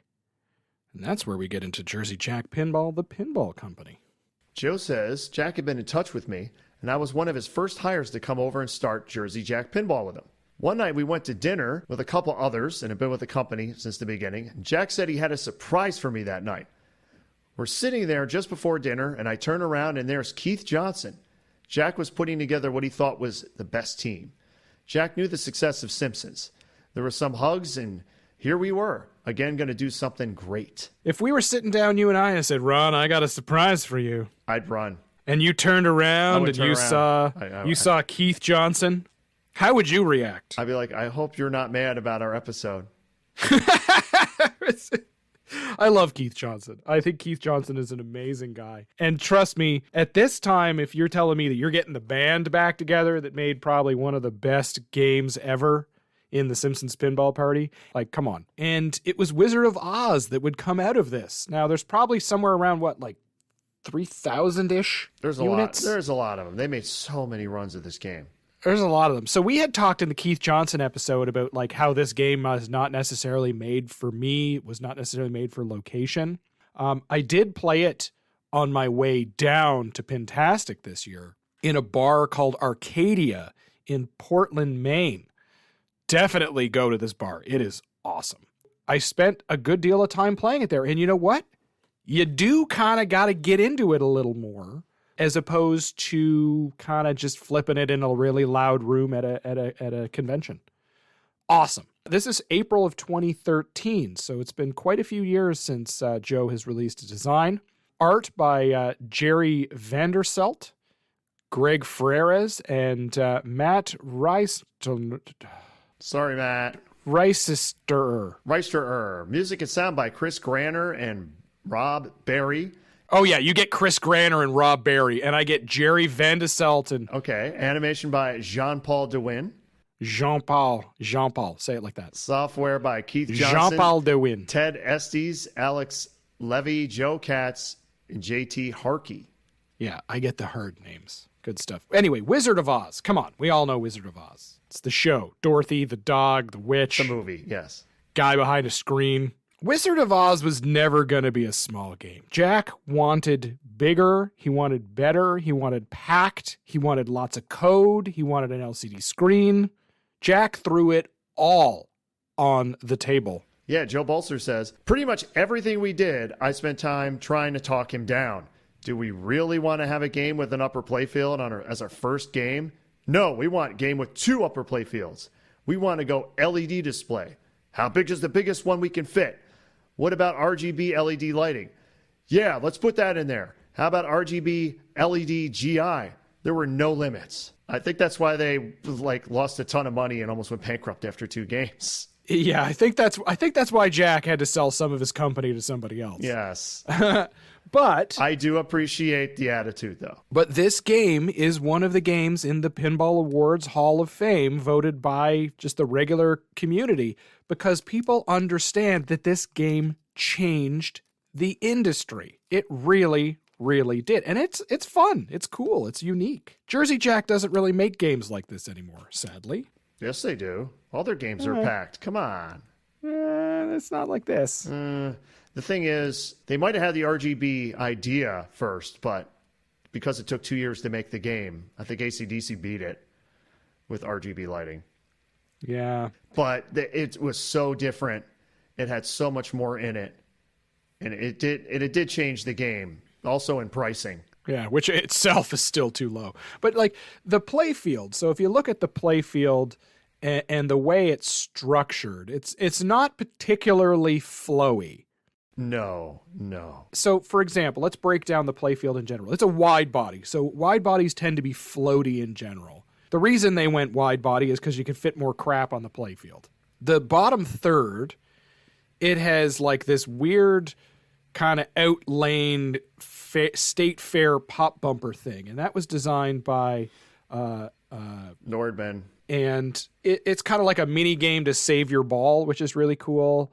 There's the Toto rollovers on the outside, which is another mini game. Then it's fairly kind of standard, but there's lots packed in there. And because there's lots packed in, specifically on the left side of the playfield, it's hard to get the ball kind of moving and flowing back to the flippers.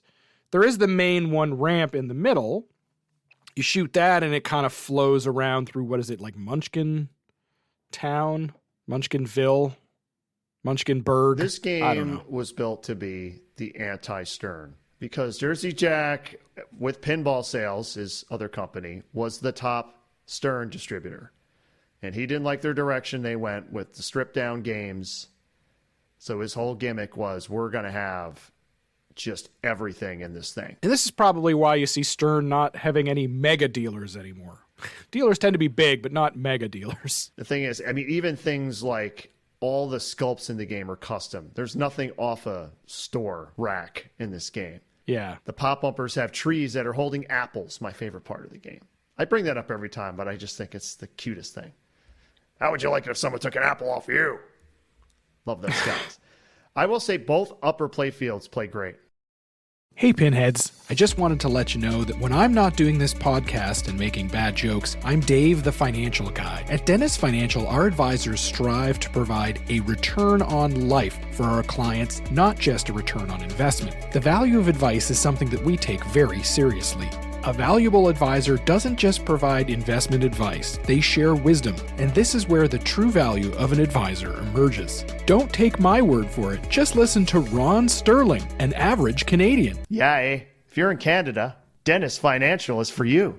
If you're looking for a more human dimension to your financial advice, Dennis Financial Inc. has you covered with advisors licensed in most Canadian provinces. We're also doing secure online video meetings. Contact me via email at david@dennisfinancial.net for a free rate quote and a copy of our Value of Advice ebook, or check out dennisfinancial.ca. Insurance solutions provided by Dennis Financial Inc. Canadian residents only. And those are, again, all kind of the hands of Joe Balcer, right? But it's clunky. But it's not a bad game because it's clunky. Flowy games, I think, probably do better on location and are much more forgiving because you can kind of pick it up and be like, I'm a pinball superstar. This one, you got to be a good pinball player to really get a lot out of it. And that's okay. Yeah, I know people play this forever. I never could. This game would destroy me. It's because you got to stop it and hold it and be precise with your shots and things like that. When it comes to adding a little more open playfield, that's where we get into The Hobbit. This is the licensed fantasy film theme from April of 2013. Wonderful, wonderful game. It's Joe Balcer, Jean-Paul DeWin, Eric Minier on mechanics, and he's somebody that'll pop up way in the future. Music by Two Steps from Hell. Which is a private production music company. Yeah. They actually did really well, considering. They're no Chris Granner or a David Thiel, but it's still pretty good. Still pretty good. Software, Keith Johnson, Ted Estes, Alex Levy, Joe Katz, JT Harkley. Very, very cool. They did make a lot of changes to the style in this game. So, for example, on The Hobbit, they went in a bit of a different direction than they had with Wizard of Oz. They went for something with a little more open playfield and a lot less clunky. But because it's a wide body, the ball does lumber around, doesn't it? Is that a good way to put it? Just kind of lazily makes its way around the playfield. The drop targets are weird and so loud. The drop targets are weird. Now, these are all individually controlled drop targets. So it's not just the bank. It's like each one can come up and down. So that means each one needs a coil. It's got 4 of these playfield troll style pop-ups, which I think are actually very cool. I really kind of like those. So you roll through an in lane and it pops up a certain troll. And it's kind of like a hurry up. It's really neat. Stern's version of a hurry up is like shoot this ramp or shoot this target, where Jersey Jack was like, no. Each one is going to have a pop-up, and each one is going to be a hurry-up. It's very cool. It tends to end up in a bunch of multi-balls at the same time, which is a bit unfortunate. But the playfield itself is kind of neat. What do you think? Just the layout. Let's talk about the Joe Balcer stuff. It's Okay, so the upper flipper. People complain about the upper right flipper that shoots into the dwarf drop targets. Over by Smaug. I know someone on a forum. Their forum name was Hobbit's Upper Flipper or something. I thought that was like one of the greatest names ever. Yeah, pretty useless guy. Pretty useless on the forums. Well, speaking of upper flippers, according to Joe Balcer, he says we changed the game and got rid of the upper left flipper.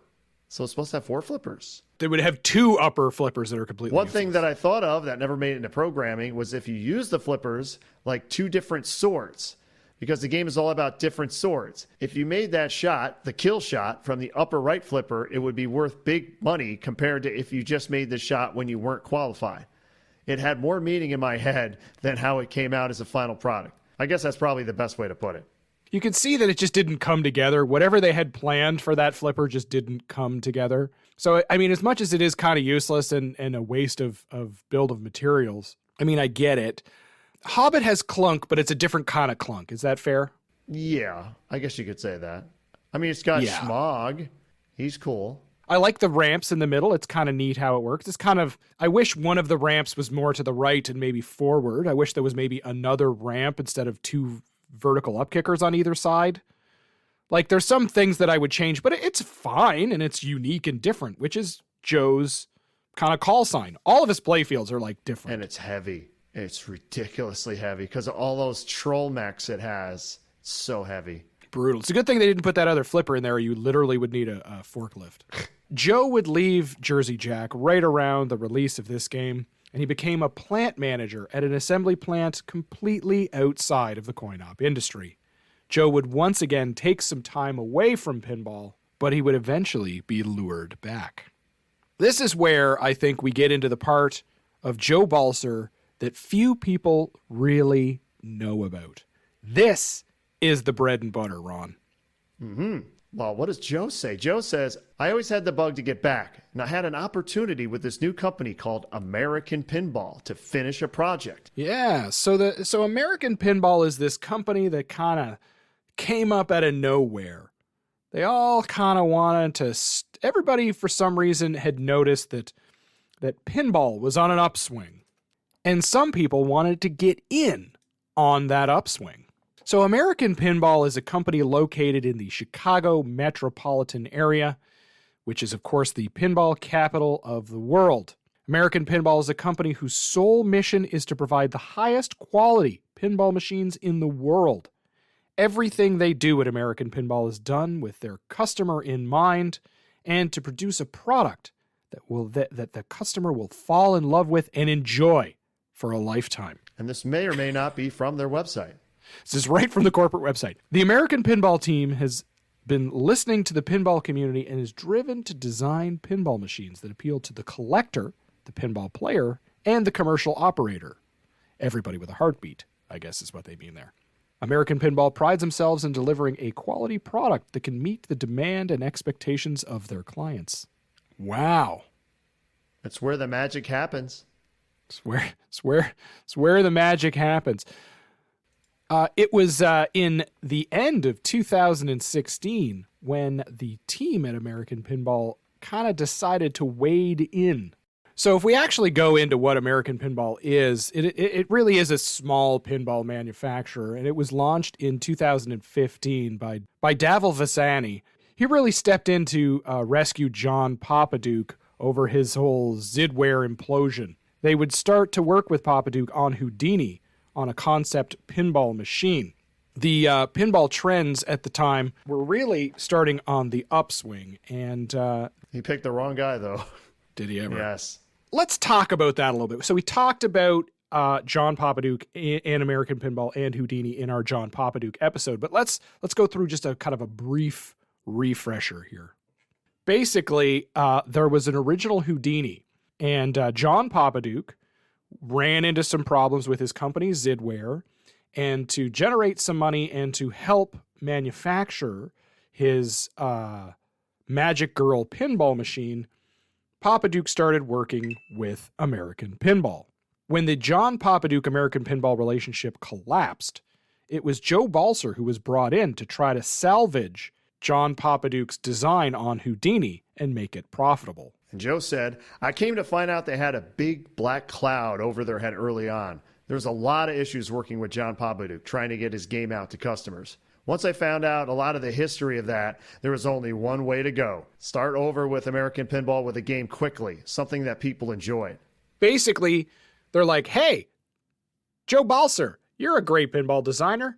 You've got some experience with Jersey Jack helping them start up a pinball company. We were working with John Papaduke, and it has gone very poorly. Can you come in here, try to salvage this product? Joe Balcer sits back and goes, oh my God, this is crap. We got to start all over again. Yeah, Joe said there was a layoff for Houdini, but honestly, the shots didn't go anywhere. It was more kind of put together for more of a show me type of thing, for the artwork, not for an actual mechanical working game. Ownership insisted on bringing it to a show. The wheels kind of were falling off because people were looking at the playfield and knowing it wasn't really a completed playfield. I remember that. Yeah, one show they brought it to. They had it behind ropes and stuff, so you couldn't get too close to it. Probably because they knew it didn't work. Go in and look at the sources on our website for the John Papaduke episode. There's where you've got links to the old Houdini images. And you can find those at silverballchronicles.com. And you know what the crazy thing is? After this whole thing with Papaduke, he still got hired by Deep Root to make games. Still got hired by Deep Root. It's amazing. Joe had met with American Pinball owners, and they wanted to start all over again. He said he could save them money on tooling by using the same ramps, but he wanted to staff up to get Houdini out of the door from November and get it ready to show at the Texas Pinball Festival the following March. Ron, that's a 5-month turnaround for a brand new design. Yep. Manufacture the game, staff up. The ownership actually told Joe that there must be something wrong with him because there's no way they could do it in 5 months. Joe would say, we had a factory with no line. We had no employees. That was a pretty aggressive thing to say. I mean, we are building everything, but we don't have a line. We didn't have a lot of things set up. We didn't have a front office, no procurement. Nothing was there. We had seen over the last few years companies taking 2, 3, 4, 5 years to get that game to market. I mean, his other company, Jersey Jack, they took, I think, about 2 years. 2 years. And they stumbled along the way. Like, Joe is basically saying, no, we're getting everything up. I don't think he gets a lot of credit for this. Joe Balcer is only seen as the guy who made the games at American Pinball, which are okay, and the guy who did the Simpsons Pinball Party. He does not get enough credit for being really the man that brought API, American Pinball, to what it is today. And I hope that this episode, you know, even though his designs are clunky, he gets some credit because he deserves it. It was really, really difficult to get talent at this time. I don't think people understand that. If you're going to get engineers or production managers or programmers, I mean, everyone is at Stern that you'd want. And everybody who's not at Stern, who you'd want, is at Jersey Jack. All these companies have been together for 15, 20 years, big companies, and they're just going to start out of nowhere. Well, one of the names that they brought in was a guy named Josh Kulger. Josh says, the truth of the matter is that Joe knows a lot of people, and he got a lot of people to do favors and bend over backwards and break rules to do things to help us get Houdini done in 4 months. As he undersells it, pinball is not as easy as people think. It's hard to find people who know what they're doing. He called in the favors. Well, Texas Pinball Festival 2016 rolled around, and Houdini was revealed. Yeah, I remember that. Here's a funny story. 3 Houdinis arrive at Texas Pinball Festival. They had tons and tons of extra parts, right? Because you're scared that stuff's going to break. You want to get it fixed. They forgot pinballs. They didn't bring any pinballs. Yeah. So they literally had to rush over and buy them from Marco's Specialties. Yeah, Marco's booth. I was there for that. That was funny. It's charming. It's endearing, you know? They played, though. All the games played fine. They didn't completely fall apart. They didn't need the parts. American Pinball told customers they were going to ship in 2017, and on December 30th, 2017, they shipped 3 Houdini pinball machines. I mean, that's stretching it a little bit, you know? Yeah, I remember. Yeah, it's like, well, we got them out. We got them out. And you know, you got 2 days. You got 3 machines out for 2 days. But, you know, Good for them. That's, it's nice that they did it. They struggled a bit, but they did it. It's pretty impressive. Now, Houdini, Master of Mystery, that of course came out in December of 17, but really 2018. We don't know how many units were made. It's designed by Joe Balcer, art by Jeff Bush and Matt Risterer, animation by Ish Ranis, music and sound by Matt Kern, and software by Josh Kulger. I've played, I wouldn't say a lot of Houdini. I've played Houdini a few times. It's okay. The theme, well, it's an unlicensed theme, but it's based on basically some open intellectual property. It's named after Harry Houdini. Harry Houdini, or Eric Weiss, from 1874 to 1926, was a Hungarian-American scape artist, illusionist, and stunt performer. He did a lot of really cool magic-y stuff back in the day. So what they did is they basically took all of his famous magic-y stuff and made each one of those kind of a mode around the game, which I think is actually quite ingenious because you don't have to pay for a license and you can kind of do what you want. So it's licensed-ish theme. And they had a custom back box with a weird, like, curvy shape. Yeah, the art's pretty good. I mean, it's not as cool as J-Pop's original sort of art, but it's cool. I kind of like it. Yeah, but this game actually works. The one thing, though, about this game is that it is clunky. It's really hard to shoot. It's really tight shots. Why did they change the art package? Why didn't they just keep the art package? Well, Josh Kulger said, from my perspective, I think it was important to really separate it from John. Obviously, he was pretty toxic at that point. Joe was making changes to the playfield. The art was going to require some changes. It was more about wanting to ensure that this Houdini was our Houdini. Clean slate. Now, people talk about the tightness on this game as tight but findable. Would you agree? It's tight. It rattles around a lot of those shots. But it has, when I was talking about Baywatch, the multi-stage skill shot thing, this has that, and the coolest feature, which is the trunk. Oh, so cool. You shoot the ball, it goes into like a saucer, ejects it over to the left side of the playfield, which it goes into a catapult, and then it fires it into a trunk. And it goes from literally like the bottom left flipper all the way to the back corner. Like 20 inches. It's impressive. It is super cool. And it pretty much, every time I tried it, it actually worked. So that's always a good thing. It's pretty impressive. The issue is, though, that there are so many shots and they're so tight that the rails on the machine are not like your regular kind of metal rails you see in Stern. They're like literally metal like walls because it needs to be that thin to fit all of the shots in. It's got some subway shots in there and stuff. What does Joe Balcer say about the tight shots? Well, he says Houdini had this thing about tight shots. A couple of tight shots. All of them being tight shots. Tight shots are not bad shots. A tight shot is very meaningful shot. When you make it, it feels good. You know what I mean? I know you think it's tight shots, but then the next guy you see playing, it hits it 3 or 4 times in a row. You know what? It's not that tight. You're just having a bad day. What do you think? He's saying play better. I like it. Play better. Well, can you imagine Houdini with tighter shots? Well, it originally had them. That's right. Joe Balcer would say early on, it had about half-inch targets. I changed them all through a suggestion by one of my good friends. We picked 1/8 of an inch of all of the shots. Every shot that had anything to do with a narrow target at each side. The shots grew. They didn't get tighter. So they took 1/8 of an inch off the targets. Yeah. He has his own custom stand-ups that are even narrower so it can put more of them in. Just make one less shot. Just one. God, it's clunky. I wish this game was a little better. Also, the animations are pretty crap. Wow. Such opinions. We're here about history, not opinions. Yeah, it's all opinions. Oh. Well, Josh Kulger says, it only amazes me more to look back at what we accomplished from like November 15th to March 20th when we showed it at Texas. It's just mind-boggling to me still. What I know now is that we actually were able to do that and pull it off and have that game where it was at that point in time. A lot of that was Joe knowing how to get things done quickly, who to call, and where to get the right help. Joe deserves the credit. And I think we're giving him some of that credit.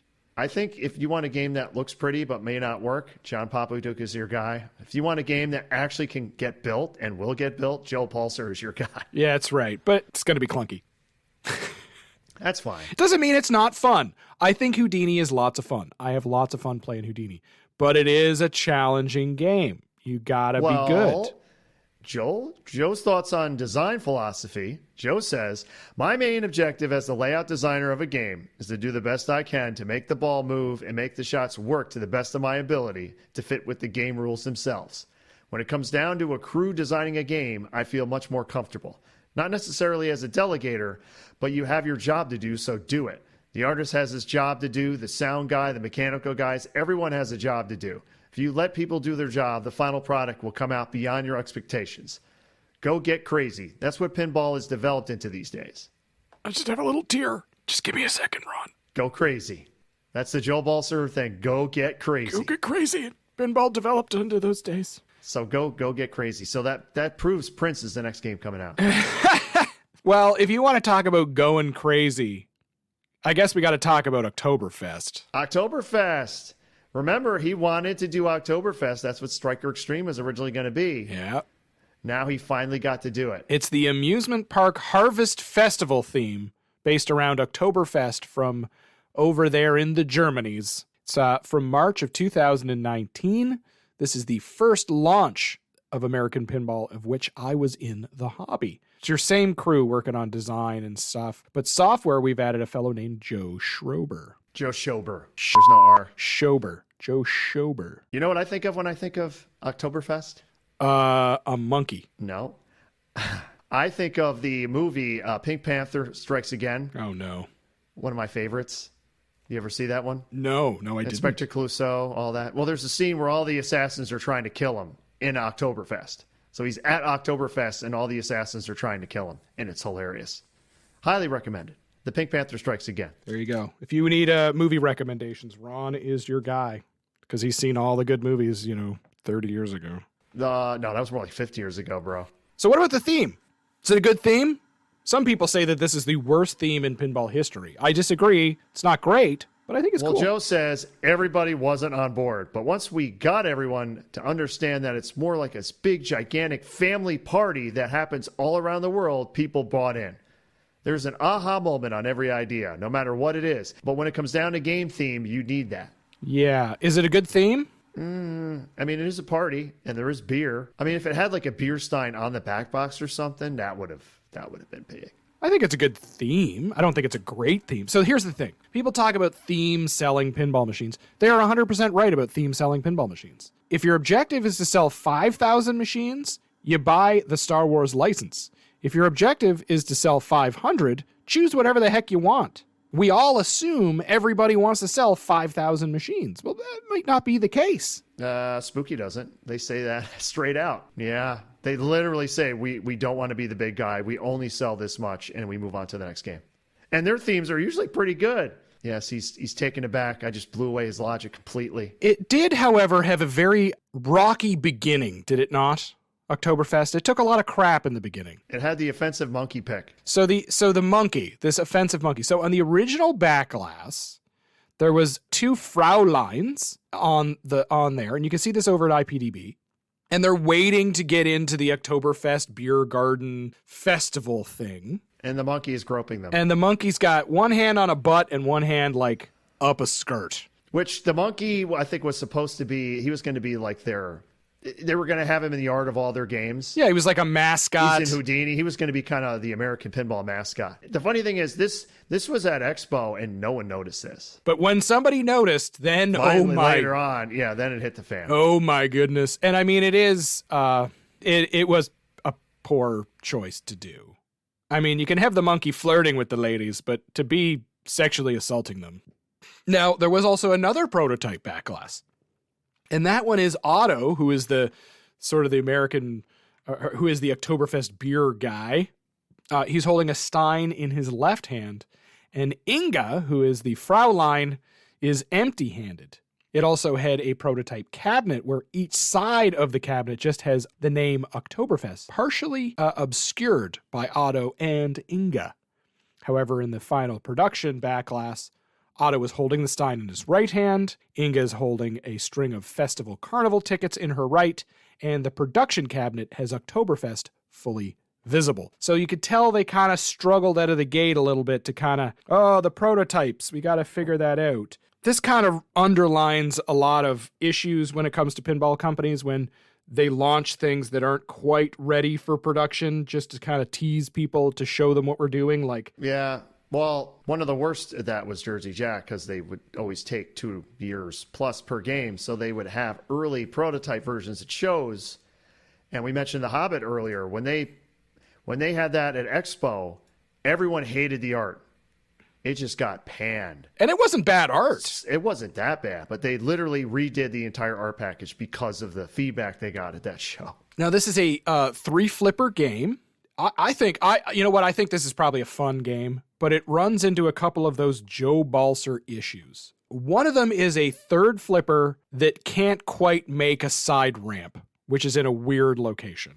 It has what I call it the Steve Ritchie shot, the high-speed shot, where you can hit left orbit, comes around to the upper flipper, and you're supposed to hit the side ramp, except you can never hit the side ramp. It even has a magnet in front of it to stop it, to give you a nice clean feed, and I could still never hit this thing.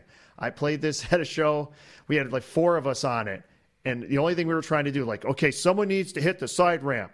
No one could hit it. Yeah. And that's a shame because, so they even went through programming changes to increase the power. Well, they did that on the bottom right flipper because the left ramp is hard to make. So at certain points, they will increase the power on the lower right flipper so you can actually make the super steep left ramp. Yeah, the game kind of runs into a couple of almost crippling issues. It's still fun. It's very good. The games that are made now have addressed a lot of these issues. They've changed coils. They've done some things. Even though they had these problems when they kind of first got out of the way, they're not problems now. So if you want a better one, get a later build. But what does Joe say about the sales of this game? He says, that's a fully loaded model. That is a company we agreed on moving forward. I don't think it hit the right market at the time. I don't think it was pushed in the right direction at the right time. I think it's still open for that game to move. It still has legs to move. Josh and Joe did an incredible job. Joe there being Joe Schober. Yeah. Not himself. He's not talking about himself in the third person. That'd be weird. Yeah, it would be weird. But this game is if you look at Houdini's got some cool stuff, but this thing is loaded. It's loaded. It's loaded. It's got a beer barrel ball lock mech, which I think is awesome. A cool habit trail thing that reminds me of Roller Coaster Tycoon. Yeah, what an awesome habit trail off the corkscrew. When I played it, that's what everyone wanted to do. They wanted to hit that and see that. Right, but it's like impossible to hit the damn thing. Or it was. And, it's got a flip-up ramp, and it's got bumper cars on the top of the pop bumpers that are custom molded. And lots of stand-ups. Lots of stand-ups. Millions of stand-ups. Like, it's great. It's pretty cool. It's lots of fun, but it's not a knockout theme. It's not a knockout design. It is a bit clunky still. I give it a shot. Throw your quarters in. It's fun. You'll have fun. Trust me. Give everything a shot. Yeah, you'll have fun when you play this game. Oh, now we go to my favorite. Your favorite Hot Wheels. My favorite American game, yes. It's the toy race car play game theme from June of 2020. Joe Balcer on design, art by Jeff Bush, animation by Ish Reynes, music and sound by Matt Kern, software by Josh Kulger and Joe Schober. What about this for a theme, huh? Hot Wheels. Everybody had Hot Wheels. Joe says, we were looking to do a driving theme, and once we started to talk with Roger Sharp, we found out that the Hot Wheels license was available. We moved in that direction. We wanted to do a license theme with a better price point. You get a win-win to the customer and to the end user. A game that plays well, make it a good shooter, keep it more of a non-cluttered play field. Not a super lot going on. So this is going to be a scaled-back game, which it is. Right, so they put in so much stuff into Oktoberfest, and it didn't pay off. They're going to put less in Hot Wheels and hope it pays off. I literally have a Hot Wheels car in front of me on my desk. Yeah, they said Mattel was awesome to deal with. They also provided a cool YouTube show called Hot Wheels City for the animations, which is great. Multiple companies have pursued the Hot Wheels license. One apparently was Deep Root Pinball. Oh, gross. But one of the best things about it is that YouTube show. It has the like robot chicken animation, and it's hilarious. It's so good, and they integrated it well, and it's fun. It's unfortunately the lack of toys kind of makes for a bit of a boring game. Nah, I like it. Also, the sound can be a bit annoying. Nope, wrong. When you brick a shot into one of those targets, you get this like ding ding, like you're crossing a full service gas station thing, and just hearing the ding ding, ding ding, like over and over and over again drives me nutty. It really does. So in here we don't have a big ball lock mech. We don't have a whole lot of stuff. We have Redline. But we do have a lot. Yeah. So why don't you talk about Redline there? There's these stand-ups. You hit them enough times, it goes into Redline mode, where the whole game goes dead and everything turns red. So the main toy of the game are offset stand-up targets. It's kind of boring, Ron. Yeah. There's no physical ball lock. There's no loop-de-loop. I like it. I feel like you could almost put this theme on any. I feel like this play field was pretty much like you could put anything on it. Unfortunately, it's funny. Like you remove all the toys and all that stuff and make it shoot better, and I immediately like it more. Okay, well. It's just a taste thing. I really think in this case. This is not a clunky game. This is a flow game. I saw it shot good. Joe can do it. The shots not too tight. Not a bunch of stuff in there that makes the ball just kind of clunk around. One thing we didn't really mention. I think one of the reasons they were able to get games like when they did that in 5 months, unlike at Jersey Jack where they just started from scratch with everything, at American Pinball they use the P-Rock board set, so they didn't have to screw with just creating a whole new framework. They didn't have to reinvent the wheel. They just had to build all the other stuff, but at least they didn't have to worry about that part. The game itself, Joe took a very group approach to the layout. He added more of the playfield elements, then he'd consult the rest of the engineering team and the programming people and change the layout a little bit. But unfortunately, I feel like this was a bit of an overcorrection from the two previous games, which were particularly expensive and didn't really sell gangbusters. Nah, you're wrong. The other issue that this has is that it was released kind of secretly to a test group at a convention at a New Orleans. Yeah, like a non-pinball thing. Yeah, and then unfortunately what happened was people with their potato cameras leaked some of these images, and people were like really kind of let down because what they saw was just like pixelated yuck. Yeah, but they were supposed to have the big reveal at Texas Pinball Festival. Yeah, in 2020. So you know what happened there, this little thing called COVID. Yeah, this was the first launched pandemic pinball machine. Yeah. Josh Kulger says, Joe was most upset about TPF being canceled because I know he was so excited that the presents we were going to have there. We had plans for 2 full-size Hot Wheels cars there. I think it was Rip Rod and Bone Crusher. These full-size cars, those are Hot Wheels originals. Yeah, they had this huge launch. They were like, here we are, we're moving into a theme. More than any other game, I think the pandemic hurt Hot Wheels. I totally agree. And there was a lot of marketing snafus they did too on it. They did a lot of things that kind of really hurt it. They did a stream, and the stream heads, because of course they can't reveal it in person because it's a pandemic, right? We're literally separated and everybody's working from home. So they did an online stream on Twitch, and it didn't go particularly well because they had internet issues and things were up and down. And of course, you couldn't stand next to each other because Chicago made everybody stay in separate rooms. So they had audio issues. So the initial first impression really cut the legs out from under Hot Wheels. I have a friend of mine here in the province that has a Hot Wheels. I've played it quite a few times, and I really like it. It's not, I wish it had a little more. I wish it had like a really cool physical ball lock. I think that would really like make the game just like one step up, because I feel like it's a lot of money for kind of not much. The dinging annoys me.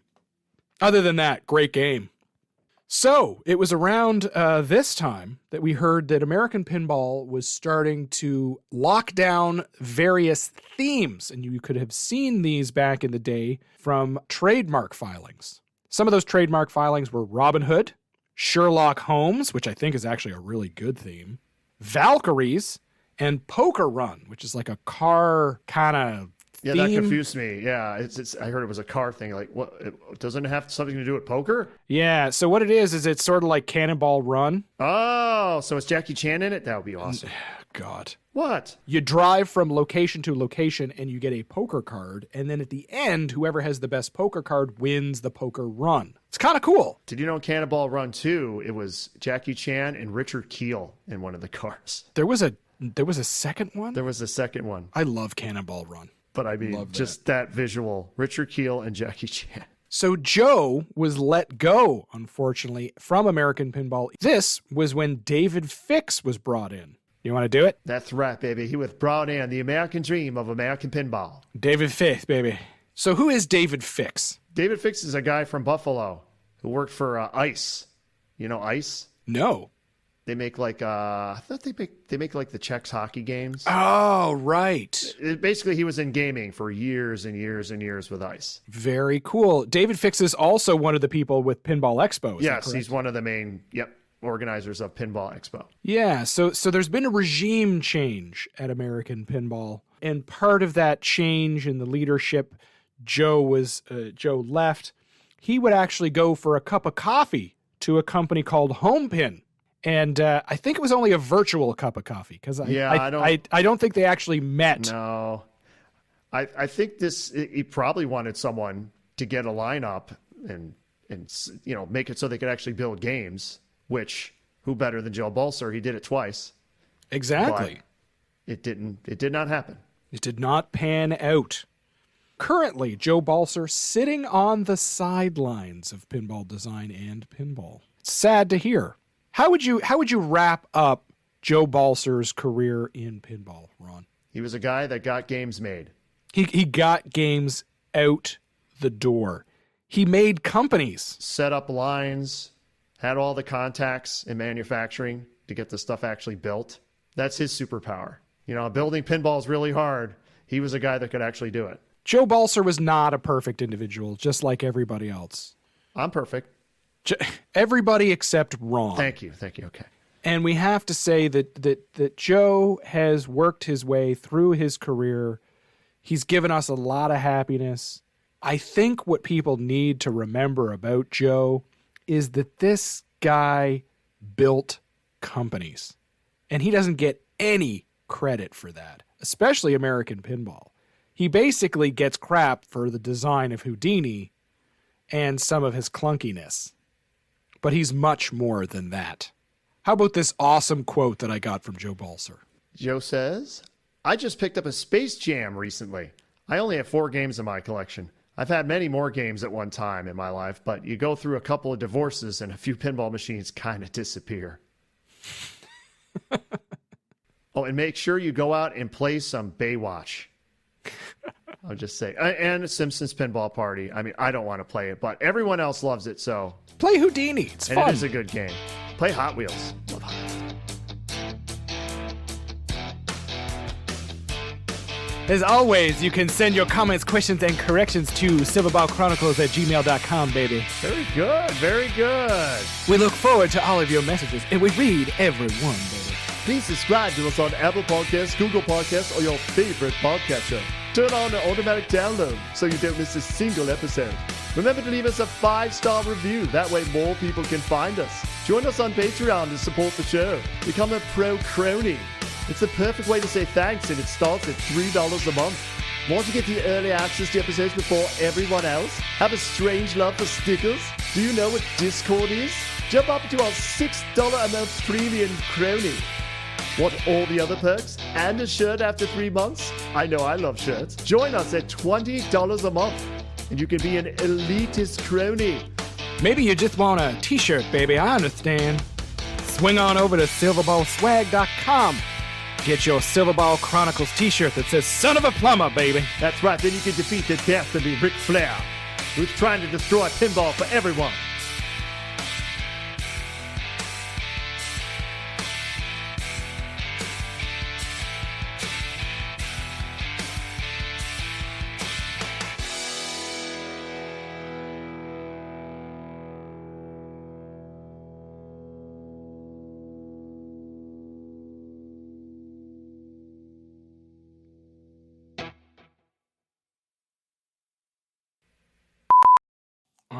was just looking for the people that left so I can say, how do I figure out notifications? Oh no, your wife canceled her membership. She did. She's dead to me. Wow, you should mention that. My own wife canceled her subscription. Your podcast sucks.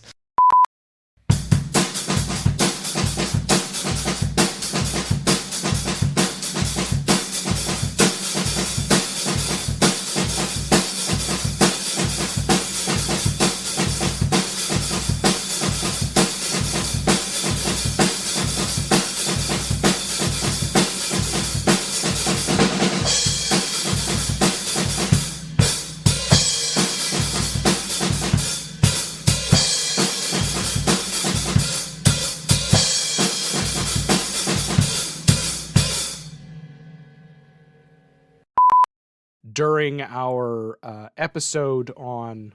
So we spoke about Apollo 13 on our first episode of...